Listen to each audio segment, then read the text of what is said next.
ನಮಸ್ತೆ ವೀಕ್ಷಕರೇ, ಇವತ್ತಿನ ಈ ವಿಡಿಯೋದಲ್ಲಿ ನಾವು ಚರ್ಚೆ ಮಾಡ್ತಾ ಇರೋದು ಕೇವಲ ಒಂದು ಅಪರಾಧದ ಕಥೆಯನ್ನಲ್ಲ. ಇದು ನ್ಯಾಯಕ್ಕಾಗಿ ನಡೆಸಿದ ದಶಕಗಳ ಹೋರಾಟದ ಕತೆ. ಇಡೀ ಕರ್ನಾಟಕವನ್ನೇ ಬೆಚ್ಚಿ ಬೀಳಿಸಿದ, ಪ್ರತಿಯೊಬ್ಬರ ಮನಸ್ಸನ್ನು ಕಲುಕಿದ ಸೌಜನ್ಯ ಅತ್ಯಾಚಾರ ಮತ್ತು ಕೊಲೆ ಪ್ರಕರಣಕ್ಕೆ ಈಗ ಊಹಿಸಲು ಸಾಧ್ಯವಾಗದಂತಹ ಒಂದು ಬಿಗ್ ಟ್ವಿಸ್ಟ್ ಸಿಕ್ಕಿದೆ.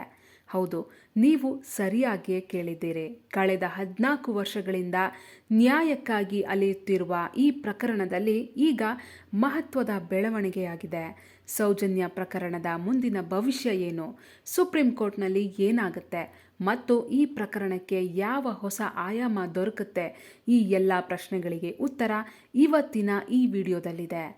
ಈ ವಿಡಿಯೋವನ್ನು ಕೊನೆವರೆಗೂ ನೋಡಿ, ಯಾಕಂದರೆ ಕೊನೆಯಲ್ಲಿ ಸಿಗುವ ಉತ್ತರ ಇಡೀ ಕಥೆಯನ್ನೇ ಬದಲಾಯಿಸುತ್ತೆ. ಮೊದಲು ಈ ಕರಾಳ ಘಟನೆಯ ಹಿನ್ನೆಲೆಯನ್ನೊಮ್ಮೆ ನೆನಪಿಸಿಕೊಳ್ಳೋಣ. 2012 ಅಕ್ಟೋಬರ್ ತಿಂಗಳು ಧರ್ಮಸ್ಥಳದ STM ಕಾಲೇಜಲ್ಲಿ ವ್ಯಾಸಂಗ ಮಾಡುತ್ತಿದ್ದ 17 ವರ್ಷದ ಪ್ರತಿಭಾವಂತ ವಿದ್ಯಾರ್ಥಿನಿ ಸೌಜನ್ಯ ನಿಗೂಢವಾಗಿ ನಾಪತ್ತೆಯಾಗ್ತಾಳೆ. ಮಾರನೇ ದಿನ ಆಕೆಯ ಮೃತದೇಹ ಭೀಕರ ಸ್ಥಿತಿಯಲ್ಲಿ ನೇತ್ರಾವತಿ ನದಿ ತೀರದಲ್ಲಿ ಸಿಗುತ್ತೆ. ಆಕೆಯ ಮೇಲೆ ಭೀಕರ ಅತ್ಯಾಚಾರ ಎಸಗಿ ಕೊಲೆ ಮಾಡಲಾಗಿತ್ತು. ಆ ದಿನದ ಆ ಘಟನೆ ಬೆಳ್ತಂಗಡಿ ಮಾತ್ರವಲ್ಲ, ಇಡೀ ರಾಜ್ಯವನ್ನೇ ನಡುಗಿಸಿತ್ತು. ಜನರು ಬೀದಿಗಿಳಿದು ನ್ಯಾಯಕ್ಕಾಗಿ ಪ್ರತಿಭಟನೆ ಮಾಡಿದ್ರು. ಪೊಲೀಸ್ ತನಿಖೆಯ ಸುತ್ತ ಅನುಮಾನಗಳ ಹುತ್ತಗಳೇ ಬೆಳೆದವು. ಆರಂಭದಲ್ಲಿ ಸ್ಥಳೀಯ ಪೊಲೀಸರು ಪ್ರಕರಣದ ತನಿಖೆ ನಡೆಸಿದ್ರು. ಆದರೆ ತನಿಖೆ ಸರಿಯಾದ ದಾರಿಯಲ್ಲಿ ಸಾಗ್ತಾ ಇಲ್ಲ ಎಂಬ ಆರೋಪಗಳು ಕೇಳಿ ಬರ್ತಾ ಇದ್ವು. ಪ್ರತಿಭಟನೆಗಳು ತೀವ್ರಗೊಂಡ ನಂತರ ಪ್ರಕರಣದ ತನಿಖೆಯನ್ನ CIDಗೆ ಒಪ್ಪಿಸಲಾಯಿತು. ಅದು ಕೂಡ ಜನರ ಅಸಮಾಧಾನವನ್ನ ಕಡಿಮೆ ಮಾಡಲಿಲ್ಲ.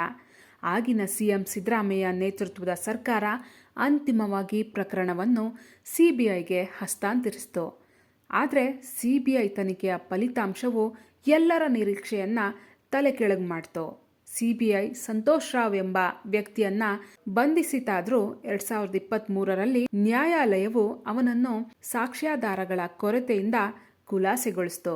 ಅಂದ್ರೆ ಸೌಜನ್ಯಾಳನ್ನು ಕೊಂದ ನಿಜವಾದ ಆರೋಪಿಗಳು ಯಾರು ಎಂಬ ಈ ಪ್ರಶ್ನೆ ಇಂದಿಗೂ ಅನುದುತ್ತರವಾಗಿ ಉಳಿದಿದೆ. ನ್ಯಾಯ ಸಿಕ್ಕಿಲ್ಲ ಎಂಬ ಆಕ್ರೋಶ ಜನರಲ್ಲಿದೆ. ವಿಶೇಷವಾಗಿ ಸೌಜನ್ಯ ಅವರ ತಾಯಿ ಕಳೆದ 14 ವರ್ಷಗಳಿಂದ ಮಗಳ ಆತ್ಮಕ್ಕೆ ಶಾಂತಿ ಸಿಗಬೇಕೆಂದು ಹಗಲಿರುಳು ಹೋರಾಡ್ತಿದ್ದಾರೆ. ನನ್ನ ಮಗಳಿಗೆ ನ್ಯಾಯ ಸಿಗೋವರೆಗೂ ನಾನು ವಿಶ್ರಮಿಸೋದಿಲ್ಲ ಎಂದು ಪ್ರತಿ ಬಾರಿ ಹೇಳುವಾಗಲೂ ಅವರ ಕಣ್ಣೀರು ಮತ್ತು ನೋವು ಪ್ರತಿಯೊಬ್ಬರನ್ನು ಕಾಡುತ್ತೆ.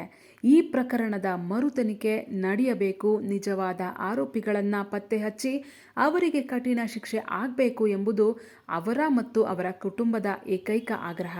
ಇದಕ್ಕಾಗಿ ಅವರು ಕಾನೂನು ಹೋರಾಟವನ್ನು ಮುಂದುವರಿಸಿದ್ದಾರೆ. ಆದರೆ ಇದು ಅಷ್ಟು ಸುಲಭವಲ್ಲ. ಈ ಹೋರಾಟದಲ್ಲಿ ಅನೇಕ ಕಾನೂನು ಅಡಚಣೆಗಳಿವೆ. ಒಮ್ಮೆ ನ್ಯಾಯಾಲಯದಿಂದ ಖುಲಾಸೆಗೊಂಡ ನಂತರ ಮರು ತನಿಖೆಗೆ ಆದೇಶಿಸುವುದು ಕಾನೂನುಬದ್ಧವಾಗಿ ಸಂಕೀರ್ಣವಾದ ಪ್ರಕ್ರಿಯೆಯಾಗಿದೆ. CBI ಕೂಡ ಮರು ತನಿಖೆಗೆ ತಾಂತ್ರಿಕ ಅಡಚಣೆಗಳಿವೆ ಎಂದು ಹೇಳಿದೆ. ಸರ್ಕಾರದ ಮಟ್ಟದಲ್ಲಿ ಇದರ ಬಗ್ಗೆ ಗಂಭೀರ ಚರ್ಚೆಗಳು ನಡೆಯುತ್ತಿವೆಯಾದರೂ ಯಾವುದೇ ಅಂತಿಮ ತೀರ್ಮಾನಕ್ಕೆ ಬರಲು ಸಾಧ್ಯವಾಗಿಲ್ಲ. ಈ ಪ್ರಕರಣ ಈಗ ಸುಪ್ರೀಂ ಕೋರ್ಟ್ ಮುಂದಿದೆ. ಸುಪ್ರೀಂ ಕೋರ್ಟ್ ಏನು ತೀರ್ಪು ನೀಡುತ್ತೆ ಎಂಬುದರ ಮೇಲೆ ಎಲ್ಲರ ಕಣ್ಣು ನೆಟ್ಟಿದೆ. ಮುಂದಿನ ವಾರ ಸುಪ್ರೀಂ ಕೋರ್ಟ್ನಲ್ಲಿ ವಿಚಾರಣೆ ನಡೆಯಲಿದ್ದು ಪ್ರಕರಣಕ್ಕೆ ಮಹತ್ವದ ತಿರುವು ಸಿಗುವ ಸಾಧ್ಯತೆ ಇದೆ. ಸೌಜನ್ಯ ಅವರ ತಾಯಿ ಹಾಕಿದ ಅರ್ಜಿಯ ವಿಚಾರಣೆ ಮುಂದಿನ ವಾರ ಸುಪ್ರೀಂ ಕೋರ್ಟ್ನಲ್ಲಿ ನಡೆಯಲಿದೆ.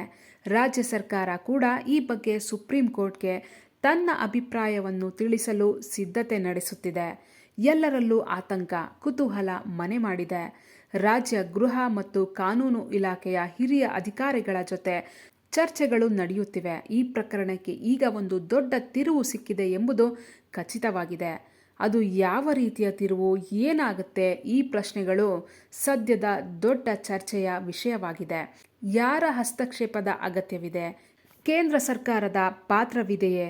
CBI ಏನು ಮಾಡುತ್ತೆ? ಈ ಎಲ್ಲ ಪ್ರಶ್ನೆಗಳಿಗೆ ಉತ್ತರ ಸಿಗುವ ಸಮಯ ಹತ್ತಿರವಾಗಿದೆ. ಇದೀಗ ಆ ಬಿಗ್ ಟ್ವಿಸ್ಟ್ ಅನ್ನು ಬಹಿರಂಗಪಡಿಸುವ ಸಮಯ ಬಂದಿದೆ. ಸೌಜನ್ಯ ಪ್ರಕರಣದ ಬಗ್ಗೆ ರಾಜ್ಯ ಸರ್ಕಾರ ಅಂತಿಮವಾಗಿ ಒಂದು ನಿರ್ಧಾರಕ್ಕೆ ಬಂದಿದೆ ಮತ್ತು ಆ ನಿರ್ಧಾರವೇ ಇಡೀ ಪ್ರಕರಣಕ್ಕೆ ಹೊಸ ಆಯಾಮ ನೀಡಿದೆ. ಹೌದು, ಸೌಜನ್ಯ ಪ್ರಕರಣದ ಮರು ತನಿಖೆ ನಡೆಯಬೇಕೋ ಬೇಡವೋ ಎಂಬ ಬಗ್ಗೆ ಈಗ ಅಂತಿಮ ನಿರ್ಧಾರವನ್ನು ಕೈಗೊಳ್ಳುವುದು CBI ಮತ್ತು ಕೇಂದ್ರ ಸರ್ಕಾರ. ರಾಜ್ಯ ಸರ್ಕಾರ ಪ್ರಕರಣದ ಗಂಭೀರತೆ ಮತ್ತು ಸಾರ್ವಜನಿಕರ ಆಗ್ರಹವನ್ನು ಗಮನದಲ್ಲಿಟ್ಟುಕೊಂಡು ಮರು ತನಿಖೆಗೆ ಸಂಬಂಧಿಸಿದ ನಿರ್ಧಾರವನ್ನು ತೆಗೆದುಕೊಳ್ಳುವಂತೆ ಕೇಂದ್ರ ಸರ್ಕಾರಕ್ಕೆ ವರದಿ ಸಲ್ಲಿಸಿದೆ. ಅಂದರೆ ಸೌಜನ್ಯ ಕೇಸ್ಗೆ ನ್ಯಾಯ ಸಿಗುತ್ತದೆಯೋ ಇಲ್ಲವೋ ಎಂಬುದು ಈಗ ಸಂಪೂರ್ಣವಾಗಿ ಕೇಂದ್ರ ಸರ್ಕಾರದ ಕೈಯಲ್ಲಿದೆ. ಹಾಗಾದರೆ ಸೌಜನ್ಯ ಕೇಸ್ ಮತ್ತೆ ಸಂಪೂರ್ಣ ಮರು ತನಿಖೆ ಆಗುತ್ತಾ? CBI ಮತ್ತೆ ಹೊಸದಾಗಿ ತನಿಖೆ ನಡೆಸುತ್ತಾ? ಅಥವಾ ಕೇಂದ್ರ ಸರ್ಕಾರ ಬೇರೆ ನಿರ್ಧಾರ ತೆಗೆದುಕೊಳ್ಳುತ್ತಾ? ಈ ಎಲ್ಲ ಪ್ರಶ್ನೆಗಳ ಉತ್ತರ ಈಗ ಸುಪ್ರೀಂ ಕೋರ್ಟ್ ಮತ್ತು ಕೇಂದ್ರ ಸರ್ಕಾರದ ಮುಂದಿದೆ. ಒಂದು ವಿಷಯ ಮಾತ್ರ ಸತ್ಯ, 12 ವರ್ಷಗಳ ಬಳಿಕ ಸೌಜನ್ಯ ಕೇಸ್ ಮತ್ತೆ ರಾಷ್ಟ್ರಮಟ್ಟದಲ್ಲಿ ಚರ್ಚೆಯಾಗ್ತಾ ಇದೆ. ಮುಂದಿನ ದಿನಗಳಲ್ಲಿ ಈ ಪ್ರಕರಣ ಯಾವ ತಿರುವು ತೆಗೆದುಕೊಳ್ಳುತ್ತೆ ಅನ್ನೋದನ್ನು ಕಾದು ನೋಡಬೇಕಾಗಿದೆ. ಈ ವಿಡಿಯೋ ನಿಮಗೆ ಇಷ್ಟ ಆಗಿದ್ರೆ ಶೇರ್ ಮಾಡಿ, ಲೈಕ್ ಮಾಡಿ ಹಾಗೂ ವಾರ್ತೆ ಚಾನಲನ್ನು ಸಬ್ಸ್ಕ್ರೈಬ್ ಮಾಡೋದನ್ನು ಮರಿಬೇಡಿ. ಹಾಗೆ ಈ ವಿಷಯದ ಬಗ್ಗೆ ನಿಮ್ಮ ಅಭಿಪ್ರಾಯ ಏನು ಅನ್ನೋದನ್ನು ಕಮೆಂಟ್ ಮೂಲಕ ತಿಳಿಸಿ. ಧನ್ಯವಾದ.